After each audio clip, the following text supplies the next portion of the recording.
Welcome back to my channel হুজাস lifestyle. I hope তোমরা সবাই খুব ভালো আছো, আমিও খুব ভালো আছি। তো কালকে ব্লগে দেখতেই পেলে মামামের বার্থডে ছিল, বার্থডের জন্য সব প্রিপারেশন করে রাখা হয়েছে। কাল যেহেতু ছিল শনিবার, তাই কালকে কিছু সেলিব্রেশন হয়নি, তার সেলিব্রেশনটাই আজকে হবে। তো আমি সকাল সকাল স্নান টান করে নিয়েছি, এখন যাব সবার প্রথমে ঠাকুর ঘরে পুজো দিয়ে তারপরে আজকে দিনটা শুরু করব। ঠিক কালকের মতনই, কালকে না বাড়ির ঠাকুরগুলোকে পুজো দেওয়া হয়নি, কারণ ওখানে পুজো দিয়ে আস্তে আস্তে একটু লেট হয়ে গেছিলো, প্রচণ্ড খিদে পেয়ে গেছিলো বলে বাড়ির ঠাকুরগুলোদের সেবা দিইনি আমি, মা দিয়েছিল। তো আজকে ভাবলাম যে সকালবেলা আগে ঠাকুর পুজো দিয়ে আজকে দিনটা শুরু করি। তো চলো, আজকের পুরো ব্লগটাই হতে চলেছে মামামের পুরো বার্থডে স্পেশাল ব্লগ। যেহেতু কালকে বার্থডে সেলিব্রেশনটা হয়নি, তাই আজকে কিন্তু সেলিব্রেট হবে। তো আজকে বার্থডে দিনে কী করছি সবটাই তোমাদের সাথে শেয়ার করব। তো চলো নিচে গিয়ে আবার দেখো। নিচে এসে সবার প্রথমে চলে আসলাম ঠাকুর ঘরে পুজো দেওয়ার জন্য, কারণ আমার মনে হলো কালকের মতো আজকের দিনটাও কিন্তু ঠাকুরের আশীর্বাদ নিয়ে শুরু করা উচিত। তাই দেখো, গোপুসোনাকে একেবারে ফুল দিয়ে সাজিয়ে তুলেছিলাম, আর এদিকে আমার পুরো সিংহাসনটাই কিন্তু ফুলে সেজে উঠেছিল। আর এই ফুলগুলো কিন্তু সবটাই আমাদের গাছের। তারপরে চলে আসলাম টিফিনটা সেরে সোজা রান্নাঘরে, আর আজকের সকালের রান্নাটাও কিন্তু আমি করছিলাম। তো দেখো, এখানে করব হচ্ছে পুঁইশাক দিয়ে একটা ঘ্যাট, মাছের মাথা টাথা দিয়ে, আর হচ্ছে মাছের ঝোল। সকালে একটা সিম্পল রান্না হবে, কারণ যেহেতু রাতে হেভি ডিনার হবে, তার জন্য কিন্তু একটা সিম্পল লাঞ্চ আমরা অ্যারেঞ্জ করছি। তো ওদিকে আমার মা বাবাও চলে এসেছিলো, তাই দেখো মা এসেই কিন্তু কাজ করতে বসে পড়েছিল। ওখানে পেঁয়াজ রসুন ছাড়ালো, আর তারপর চলে আসলো হচ্ছে মাংস ধোয়ার জন্য। এখন থেকেই কিন্তু সব প্রিপারেশন চালু হয়ে যাচ্ছে, কারণ শুধু বাড়িতে করা হবে চিকেনটা, আর বাইরে থেকে আলু বিরিয়ানিটা কিনে আনা হবে। সেরকম বেশি লোক নয়, ওই 25 জন মতন লোক হবে। তো যাই হোক, দেখো মা তো মাংসটা ধুয়ে দিল। তারপরে দেখো আমি এখানে ম্যারিনেট করতে বসে পড়লাম। আর সবাইকে বলি আজকে আমার এই মুখটা একটু স্কিপ করো, কারণ আজকে আমি ভীষণই মানে কি বলবো, নিজের দিকে তাকানোর টাইম পাইনি। কাজ করতে করতে এতটাই বাজে অবস্থা হয়ে গেছিলো যে আমার মুখ চোখের হাল একেবারে বাজে হয়ে গেছিলো। যাই হোক দেখো, তারপরে মাংসটা ম্যারিনেট করছি, দই আর হচ্ছে নুন হলুদ আর একটু মাস্টার্ড অয়েল। তো সেটা দিয়ে কিন্তু মাংসটা ম্যারিনেট করে রাখবো, তাতে যখন মাংসটা রান্না করা হবে তাতে কিন্তু বেশিক্ষণ লাগবে না। তো দেখো, এই হাঁড়িটার মধ্যে ম্যারিনেশন করলাম, কারণ এর মধ্যেই মাংসটা রাখা হবে। আর রান্নাটা কিন্তু বাবাই করবে আগের বারের মতন। বাবা কিন্তু আগেরবারে চিকেনটা ভীষণ টেস্টি বানিয়েছিল, তাই সবাই বলেছে যে এবারে চিকেনটাও যেন বাবাই বানায়।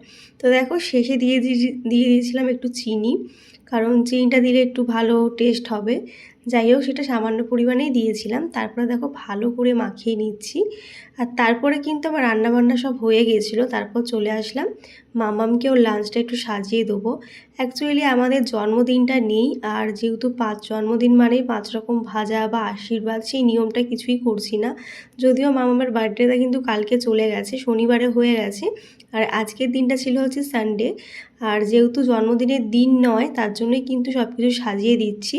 তবে 5টা রকম ভাজা বা 5টা মিষ্টি সেটা দিচ্ছি না। তো যেহেতু আমাদের জন্মদিনটা নেই, বাধা পড়েছিল বলে জন্মদিন করতে নেই, তার জন্য কিন্তু এই নিয়মটা আমরা কেউ পালন করি না। তবে যেহেতু এখন আমাদের যুগের সাথে তাল মিলিয়ে চলতে হয়, তার জন্যে কিন্তু সবাই করে। তা আমার মাম্মাম কেন এই জিনিসটা থেকে বঞ্চিত থাকবে, তার জন্য কিন্তু এরকম সাজিয়ে গুছিয়ে দেওয়া আমার খুব ভালো লাগে। তো সবাইকে সাজিয়ে গুছিয়ে দিই, তো আমার মেয়েটাকে দেবো না, সেটা কি আর হয়? তাই কিন্তু আমার এক প্রকার ইচ্ছে পূরণ করার জন্য এটা করা।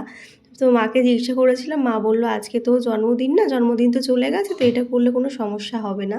তো যাই হোক, তাই দেখো 5 রকম ভাজা ছাড়াই কিন্তু মাম্মামকে সব কিছু সাজিয়ে দিচ্ছিলাম এই ফুল টুল দিয়ে।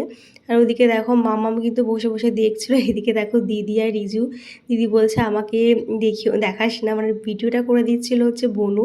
আর জানো তো, এত কিছুর মধ্যে যেটা খারাপ লাগছিল, দিদি পুরো মানে শেষ মুমেন্ট পর্যন্ত থাকতে পারেনি, কারণ কালকে রিজু স্কুল ছিল, আর তার জন্য দিদিকে চলে যেতে হয়েছিল। তো যাই হোক, খুব খারাপ লাগছিলো, পুরো পার্টিটাতে দিদি থাকলে একটু ভালোই হতো। তো দেখো, এখন এটা ডেকোরেশন করে দিচ্ছি, তারপর মামামকে নিউ ড্রেস পরিয়ে এখানে বসাবো। আর ওদিকে দিদিও কিন্তু ডেকোরেশন করে দিচ্ছিলো, মানে মিষ্টি টিষ্টিগুলো সাজিয়ে দিচ্ছিলো। তো দুজনে মিলে সাজিয়ে গুজিয়ে দিচ্ছিলাম। আর দেখো থালিটা কত সুন্দর করে সাজিয়েছি, একটা ফিশ মোটিভের রাইসটা দিয়ে ভাতটা দিয়ে ফিশ মোটিভ করেছিলাম, আর ফিশ একটা স্ট্রাকচার করেছিলাম, জানি না তোমরা কতটা বুঝতে পারছো। আর এখানে যা রান্নাবান্না করেছিলাম সেইগুলোই দিয়েছি। তো কেমন লাগছে অবশ্যই জানিও। আর ওই রুপোর বাটিটাতে কিন্তু পায়েস দিয়েছি। ওই বাটিটা প্রতি বছরই দেবো, রুপোর বাটি চামচ, যেটাও পেয়েছিল অন্নপ্রাশনে। তারপরে দেখো আমার মহারানীকে কিন্তু সাজিয়ে গুজিয়ে বসিয়ে দিয়েছে। আর সে এত ভালো ভালো পোজ দিচ্ছিলো যে কি বলবো, সেগুলো ক্যামেরাতে ক্যাপচার না করে থাকতে পারলাম না। মানে এতটাই পাকা হয়েছে তোমরা দেখে বুঝতেই পারছো। আমরা যেরকম যেরকম বলছি সেরকমটাই করছিল, তার থেকে বাইরে গিয়েও করছিল। আর এদিকে দেখো সুন্দর একটা মুহূর্ত, দাদা আর পাশে হচ্ছে ছোট্ট পিমুনি। তো দুজনকে নিয়ে একটু ফটো ক্লিক করে নিলাম। ওদিকে দেখো ফোনে ভিডিও কলে ছিল বড়দি। আর দেখো মামাম কিন্তু দই খেতে প্রচণ্ড ভালোবাসে। তবে জানো তো আজকে এত খাবারের মধ্যে মানে ও পুরো কনফিউজড হয়ে গেছিলো কোনটা ছেড়ে কোনটা খাবো। তো এত দই খেতে ভালোবাসে, আজকে দই বা পায়েস কিছুই মুখে দেয়নি, শুধু চকলেট খেয়ে বেরিয়েছে। মানে সবাই কত চেষ্টা করলাম আমরা যে আজকের দিনে অন্তত পায়েসটা একটু মুখে দেওয়ার জন্য, কিন্তু দিল না, যে দিলই না। তো দেখো প্রথমে বাবা বসছে ওর মুখে পায়েস দেওয়ার জন্য, আর সামনে এত চকলেট দেখে নিয়েছে, তো তাই আর পায়েস বা দই বলো কিছুই খায়নি। লাস্টে দেখো ওকে কিন্তু ওর দাদু মানে চকলেট দিয়ে মিষ্টি মুখ করিয়েছে, এরকম একটা ব্যাপার। তো দেখো ওর যে অন্নপ্রাশনে ওর ঠাম্মি বা দিদুনের তরফ থেকে যে হারটা পেয়েছিল সেটাও পরিয়ে দিয়েছিলাম, কারণ এইসব জিনিস তো পরানো হয় না, কোনো অকেশান ছাড়া পরানো যাবে না। তাই অকেশান যেহেতু আজকে ওর বার্থডে, তার জন্যই পরানো। ওইদিকে দেখো সবাই ধরে বেঁধে ওকে খাওয়ানোর চেষ্টা করছে, কিন্তু খেতে কিছুতেই চাইছে না। তো যাই হোক, তারপরে কিন্তু ওকে একটু ঘুম পাড়িয়ে দিয়েছিলাম, তারপরে চলে আসলাম হচ্ছে রান্নার দিকে। তো দেখো আমাদেরও এর মাঝে লাঞ্চ হয়ে গেছিলো, যেহেতু অনেকটা বেলা হয়ে যাচ্ছিল, মানে এইটা খাওয়া দাওয়ার পরে প্রায় 3টে না 4টে মতন বাজছিল। তারপরে এসেছি রান্না করতে আমি আর বাবা মিলে। আমি বাবাকে হেল্প করে দিয়েছিলাম আর বাবা রান্না করছিল, মানে শ্বশুর বৌমা মিলে কিন্তু আজকে পুরো রান্নাটা আমরা করেছি। যদিও শুধু চিকেন আর হচ্ছে চাটনি পাঁপড়টা বাড়িতে হয়েছিল, আর আলু বিরিয়ানির মিষ্টিটা কিনে আনা হয়েছিল। তো এই দেখো ম্যারিনেট করা চিকেন, আর ওখানে মশলাপত্র সব গুছিয়ে রেখেছিলাম। আমি এক এক করে বাবাকে দিচ্ছিলাম, আর বাবা কিন্তু রান্না করছিল। তো প্রথমেই পাঁপড়গুলো ভেজে নেওয়া হচ্ছে, কারণ তেলের মধ্যে আলু টালু ভাজা হলে তখন আর পাঁপড়টা ভাজা যাবে না। আর দেখো এখানে প্রচণ্ড গরম ছিল, তাই আমি ঘেমে নিয়ে একেবারে একাকার। তোমাদের প্রথমেই বললাম যে আমার মুখের অবস্থা খুবই খারাপ, সবাই আমার মুখটা একটু স্কিপ করে যেও। তো যাই হোক, তারপরে দেখো এখানে আলু ভাজা হচ্ছে, আলু ভাজাটা হয়েও গেছিলো। এরপরে কিন্তু আমি একে একে সব জিনিসপত্র দিয়ে দিচ্ছি, যেমন ফোড়নে দেওয়া হবে তেজপাতা, গরম মশলা, জিরে, এইসব জিনিসগুলো দিয়ে তারপরে কিন্তু মাংসটা কষানো হবে। তো দেখো বাবা এখানে তেল দিয়ে দিল আর একটু, কারণ তেলটা একটু লাগতো, তেলটা কম ছিল যেহেতু এতটা চিকেন করা হবে। আর ওই 25 জনের মতো রান্না করা হচ্ছিল। আগেরবারও কিন্তু বাবাই রান্না করেছিল, আর আগেরবারে চিকেন খাওয়ার পর সবাই এত প্রশংসা করেছে যে এবারও কিন্তু বাবার হাতেই সবাই খেতে চেয়েছে। তো যাই হোক দেখো এখন তেলের মধ্যে সব গরম মশলা দেওয়া হলো, তারপরে পেঁয়াজটা দিয়ে দিচ্ছে। আর একে একে যা যা মশলা করে রেখেছি আর কি, আমি সব করে রেখেছি কেটে বেটে, মানে কেটে কুটে দিয়েছিল আমার মা, আর বাটাবাটি করে সব আমি কিছু গুছিয়ে রেখেছি, আর বাবাকে একটু হেল্প করে দিচ্ছি। বাবা খুন্তি দিয়ে নাড়ছিল আর আমি সব একের পর এক দিয়ে দিচ্ছিলাম। তো বেশ ভালো লাগে আমার, না রান্না করতে ভীষণ ভালো লাগে, আর সাথে রান্নাতে এরকম হেল্প করতে তো ভীষণ ভালোবাসি আমি। তাই বাবা কিন্তু আমাকে বলেছে তুই থাকবি, তুই দিবি সব কিছু আর আমি নাড়বো। তো যাই হোক মানে শ্বশুর আর বৌমা জুটিটা বেশ ভালোই হয়েছিল। আর এদিকে তো আমি আর বাবা ইয়ার্কিও মারছিলাম যে চলো তুমি আর আমি মিলে রান্নার কাজে নেমে পড়ি। তো যাই হোক এরকম করতে করতেই রান্নাটা সারতে হয়েছিল, বেশ ভালোও লাগছিল। আর আজকের ওয়েদারটা মোটামুটি ঠিক ছিল, যেহেতু কালকে বৃষ্টি হয়েছিল, তার জন্য কিন্তু আজকের ওয়েদারটা মোটামুটি ঠান্ডা ছিল। না হলে এই কদিন ধরে যা গরম পড়েছিল, আর এই গরমের মধ্যে আমার মামামের বার্থডে, মানে কি বাজে অবস্থা বুঝতে পারছো। তো যাই হোক তোমার সাথে গল্প করতে করতে দেখো রান্না কিন্তু অনেকটাই হয়ে গেছে, মানে মশলাটা কষানো। এর মধ্যে এবার চিকেনটা দিয়ে দেওয়া হবে, তারপরে কিন্তু চিকেনটা কষিয়ে নেওয়া হবে। যেহেতু এই ওভেনটা ভাড়া করে নিয়ে আসা হয়েছিল, আর এই কড়াইটা আর হচ্ছে খুন্তিটা ছিল আমার কাকি শাশুড়ি। তো ওদিকে দেখো চিকেনটা মোটামুটি হয়ে এসেছিলো। চিকেন হতে হতে দেখি আমাদের বাড়িতে কিন্তু সে স্পেশাল গিফটটা চলে এসেছে, মানে বাবা মায়ের জন্য যে কুলারটা আমরা কিনেছি সেটা কিন্তু আজকেই ডেলিভারি দিয়েছে। তো কী যে একটা আনন্দ হচ্ছিলো, মানে মামামের বার্থডের দিনে যে এরকম একটা ভালো জিনিস আমাদের বাড়িতে আসবে, মানে এটা একটা স্মৃতি হয়ে রইলো, কখনই মনে থাকবে যে এই কুলারটা কবে কেনা হয়েছিল একটা স্পেশাল দিনে। আর স্পেশাল জিনিস স্পেশাল দিনে এসে সেটা ভেবে কিন্তু বেশ ভালোই লাগছিল। তো দেখো এই কুলারটা এখন ওপেন করা হচ্ছে, মানে খোলা হচ্ছে। তো যখন কেনা হয় তখন কিন্তু এটা আমরা দেখিনি, এটা ছিল না স্টোরে। আর আমরা অনেক কুলার দেখেছি কোম্পানি, তবে এই কোম্পানিটাই আমাদের বেস্ট মনে হয়েছে। কমটনের হচ্ছে, এটা নিউ লঞ্চ করেছে। আর এটা কিন্তু তোমার মানে অন্যান্য কুলারগুলোতে যেরকম থাকে আর কি সিস্টেম, এটা একটু অন্যরকম সিস্টেম আছে। তোমাদেরকে আজকে দেখাচ্ছি না, অন্য একদিন দেখাবো। তো দেখো এসিতে যেরকম আমাদের নেট দেওয়া থাকে না সাইডে, সেরকম দেখো নেট সিস্টেম দেওয়া আছে। কুলারটা বেশ ভালো। তো যাই হোক, ওখানে কুলারটাতে ওপেন করলো, তোমার সাথে রিভিউটা অন্য একদিন দেখাবো। আর এদিকে দেখো রিজু চলে যাবে, কারণ ওর কালকে স্কুল আছে, তাই রিজু এখন ওর বোনকে ছাড়তে চাইছে না। ওর মনটা ভীষণ খারাপ হয়ে গেছে, কারণ দেখবে বার্থডে বাড়ির থেকে যদি কেউ চলে যায় তখন ওর থেকে খারাপ লাগা আর কিছুই হয় না। তো ওর মনটা খুব খারাপ লাগছিল। তারপরে দেখো দিদিও চলে যাচ্ছে, আমাদের সবার মন খারাপ। যদি ইভিনিংয়ের পার্টিটাতে থাকতো তাহলে একটু ভালো মজা হতো। তো যাই হোক, তারপরে দিদিরা চলে গেল আর আমরা চলে আসলাম রুম ডেকোরেশন করতে, কারণ অনেকটাই বেলা হয়ে গেছে। বেলা ঠিক নয়, সন্ধে হয়ে যাচ্ছিলো, প্রায় 6টার সময় আমরা রুম ডেকোরেট করতে বসেছি। জানি না কখন শেষ হবে, কখন বার্থডে সেলিব্রেশন হবে। দেখো পাম্পারটা দিয়ে কিছুতেই সাজানো মানে ফোলানো যাচ্ছিলো না বেলুনগুলো। তো তারপরে দেখো মুখ দিয়ে ফোলালাম, ফোলানোর পরে তোমার দাদাভাইও এসে একটু হেল্প করেছিল। যদিও সব ভিডিওগুলো নেওয়া হয়নি, কারণ একটু তাড়াহুড়োতেই করছিলাম, অনেকটা লেট হয়ে গেছিলো বলে। তো চলো তোমার সাথে রুমটা ডেকোরেশন করে তারপরে আবার দেখা হচ্ছে। দেখো বন্ধুরা, এই হচ্ছে ফুল ওভার ডেকোরেশন। মাঝখানে আর কোনো ভিডিও শ্যুট করতে পারিনি, তাড়াহুড়োতেই করতে হয়েছে, কারণ অনেকটা লেট হয়ে গেছিলো। তো কেমন লাগছে জানিও। আমার বার্থডের মতন ডেকোরেশনটা করা হয়েছে। আর এই যে এদিকে ডেকোরেশন, কয়েকটা বেলুন এখানে লাগিয়ে দিয়েছি, খাটে লাগানো ছিল, তবে সেইগুলো মামাম সব ফাটিয়ে দিয়েছে। তো চলো এবারে আমার ফুল ওভার লুকটা দেখাই। আমি সব কিছু ডেকোরেশন করে আমিও রেডি হয়ে নিয়েছি, কারণ লেট হয়ে যাচ্ছিলো, এখনও সবাই আসেনি। এখন মাম্মামকে রেডি করাবো। তো চলো আমার লুকটা একটু দেখাই। তো এই হচ্ছে আমার ফুল ওভার লুক। কেমন লাগছে জানিও। সকাল থেকে এতটাই বিধ্বস্ত অবস্থায় ছিলাম, মানে দেখার হালাত ছিল না। তো এখন দেখো, তাই একটু বেশি সাজুগুজু করে ফেলেছি। যদিও সিম্পলের মধ্যে মেকআপটা রেখেছি, কারণ যেহেতু প্রচণ্ড গরম, তার জন্য বেশি হেভি কিছু সাজিনি। তো কেমন লাগছে আমাকে এই লুকে অবশ্যই জানিও। আর মামামের লুকটাও খুব তাড়াতাড়ি মানে শেয়ার করছি, ওকে এখন রেডি করিনি। এই যে ওর ড্রেস, এই ড্রেসটা পরবে। তো সবাই এখনও আসেনি, মামামকে রেডি করিয়ে নিই, তারপর তোমার সাথে সবটা দেখো। এরপরে কিন্তু সবাই একে একে চলে এসেছে, আর মাম্মামকেও রেডি করে দিয়েছিলাম। তো মাম্মাম কিন্তু গিফট পাওয়া শুরু করে দিয়েছে। ওর ছোট্ট পিমনি আর ওর মনা এসে কিন্তু ওকে চকলেট আর গিফট দিয়ে দিয়েছে। তবে গিফটটার থেকে চকলেটটা নিয়েই বেশি মাথা ব্যথা, দেখতেই পাচ্ছ আমাকে হাতে দিচ্ছে ওকে খোলার জন্য চকলেটটা। যাই হোক, তারপরে কিন্তু একে একে সবাই চলে এসেছিলো। তো আমার বান্ধবীরা আর হচ্ছে মাম্মামের ফ্রেন্ডরা, তো সবাই একে একে আসছে। তবে এইসবের মধ্যে দিদি আর রিজুকে প্রচণ্ড মিস করছিলাম, কারণ ওরা এসেও চলে গেল, যেহেতু রিজু স্কুল ছিল বলে। তো কি আর করা যাবে। তবে ওদের মানে ওদের খাবারটা প্যাক করে দিয়ে দিয়েছিলাম, মানে আজকে যেটা স্পেশাল খাবার ছিল। সবাই চলে এসেছে, দেখো সবাই চলে এসেছে, বাকি আছে ব্লগে একটু হাই করে দিতে। এইদিকে আসো, ব্লগ হচ্ছে না আমার ছিল। তো যাই হোক, এরপর কিন্তু কেক কাটিং করা হবে। আর আজকে ওয়েট করছিলাম হচ্ছে বিকাশের জন্য। আর আজকে আমরা সেলফি তুলবো, কেকও চলে এসেছে, কেকও চলে এসেছে। তবে কেকটা পরে দেখাচ্ছি, সুন্দর না যে কি বলবো।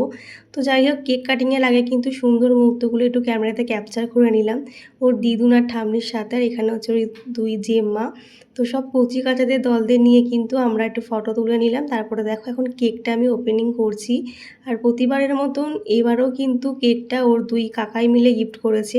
আর কেকটা এত সুন্দর যে কি বলবো, সত্যি অসাধারণ, যতই বলবো ততই কম।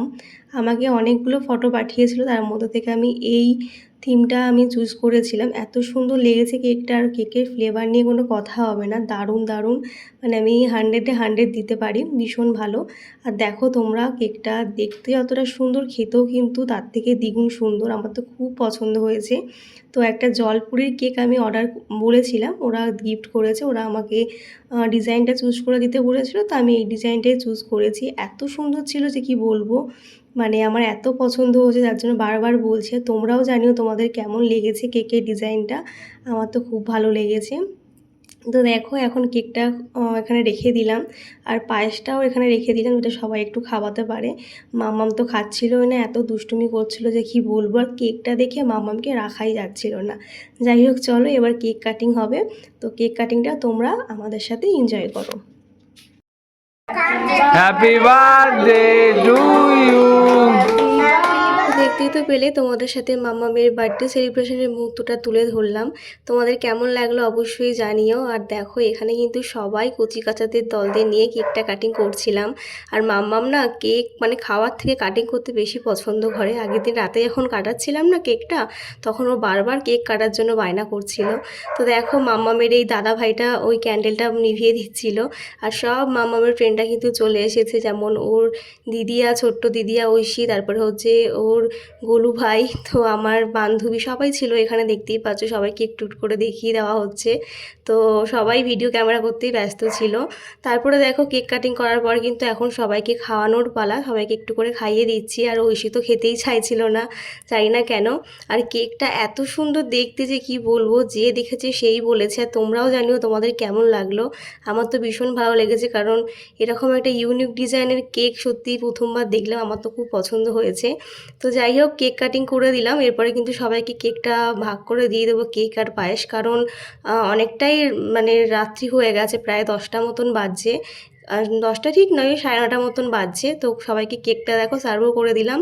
আর এদিকে আমার দাদাও চলে এসেছিলো, তো এই দেখো আমার দাদাও বসে আছে। আর এদিকে দেখো মাম্মামকে তো ওর দিদুর মানে আমার মা একটু কেক খাইয়ে দিচ্ছিলো, তবে ও খাচ্ছিল না, অল্প একটু খেয়েছে। তারপরে দেখো চলে আসলাম হচ্ছে সবাইকে খাবারটা সার্ভ করে দেবো বলে। আজকে মানে ডিনারের যেটা আইটেম আছে মেনু, তো আলু বিরিয়ানি আর হচ্ছে চিকেন কষা। তোমরা তো দেখেইছো চিকেন কষাটা বাড়িতে বানিয়েছিলাম, আর আলু বিরিয়ানিটা দোকান থেকে কিনে আনা হয়েছে। তো আমি আর আমার ছোট দেওয়ার মিলে কিন্তু সেটা সবাইকে সার্ভ করে দিয়েছি। আর দেখতেই পাচ্ছ সবাই কিন্তু বসে পড়েছে, যেহেতু কেকটা কাটতে একটু লেট হয়ে গেছে, আর একটু কাটলে আগে কাটলে হয়তো ভালো হতো, কি আর করা যাবে, একটু লেট হয়ে গেল। তো দেখো সবাইকে তো সার্ভ করে দিয়েছি, আর সবাই কিন্তু খেয়ে খুব নাম করেছে, চিকেনটা খুব ভালো বানিয়েছিল বাবা। সত্যিকারে বাবা চিকেনটা এত ভালো বানায় যে কি বলবো, আগেরবারও খুব সুন্দর বানিয়েছিল, তাই বাবাকে এবারেই বলেছিলাম তুমিই বানিও। তো দেখো তোমার দাদাভাই একটু হেল্প করে দিচ্ছিল। আর সবাই খুব নাম করেছে, সব খাবার দাবারই ভালো হয়েছে। আর আলু বিরিয়ানিটা তো বোম্বে বিরিয়ানি থেকে নিয়ে আসাটা তো ভালো হবেই। তো যাই হোক তারপরে কিন্তু সবাইকে খেতে দিয়ে দিলাম। আর এখানে দেখো আমার বান্ধবী পৌলুমি, ও হচ্ছে দুজনকে দিয়ে দিলাম, ওদের দুজনকে খাওয়ানোর জন্য, মাম্মামকে আর হচ্ছে ওর গোলু ভাইকে। ওরা দুজনও একটু বিরিয়ানি খেতে ভালোবাসে, মাম্মামও ভালোবাসে, তবে মাম্মাম বিরিয়ানির থেকে বেশি পাঁপড়টা খাচ্ছিল, দেখতেই পাচ্ছ। আর গোলু ভাই বিরিয়ানি খাচ্ছিল, মানে দুজনে মিলেই খাচ্ছিল। তো আমার বান্ধবীকে দিলাম যাতে দুটো বাচ্চাকে খাইয়ে দিই, কারণ মাম্মাম সে অনেকক্ষণ খেয়েছে, এর মাঝে ওকে আর খাওয়ানো হয়নি, আমি একটু ব্যস্ত ছিলাম বলে। তারপরে দেখো চলে আসলাম একেবারে লাস্ট ব্যাচে, তোমার দাদা ভাই আর আমার দুই দেওর সবাই মিলে বসে পড়েছিল ডিনার করতে। এরপরে আমি আর মা বসবো। সবার মোটামুটি খাওয়া হয়ে গেছে, সবাই বাড়ি চলে গেছে। তো আজকের বার্থডে পার্টিটা এইভাবেই আমাদের সেলিব্রেশন হলো। তোমরা অবশ্যই জানিও তোমাদের কেমন লাগলো আজকের ব্লগটা। আর সব শেষে দেখো আমার মাম্মাম কিন্তু লাঠি নিয়ে কুকুর তাড়াতে বেরিয়ে পড়েছিল, মানে এত পাকা হয়েছে যে কি বলবো।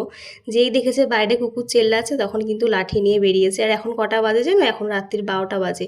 রাত 12টার সময় আমার মাম্মাম এখন লাঠি নিয়ে কুকুর তাড়াতে বেরোতে, ভাবা যায়, মানে এত দুষ্টু হয়েছে যে কি বলবো।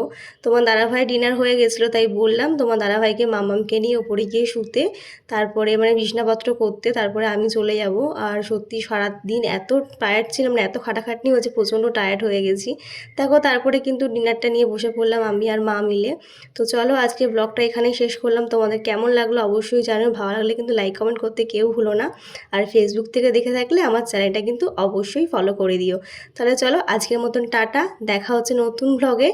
আর আমার মাম্মামকে কিন্তু তোমরা সবাই অনেক অনেক আশীর্বাদ করো, ও যেন বড় হয় আর মানুষের মতন মানুষ হয়। টাটা সবাইকে, দেখা হচ্ছে নেক্সট ব্লগে, বাই।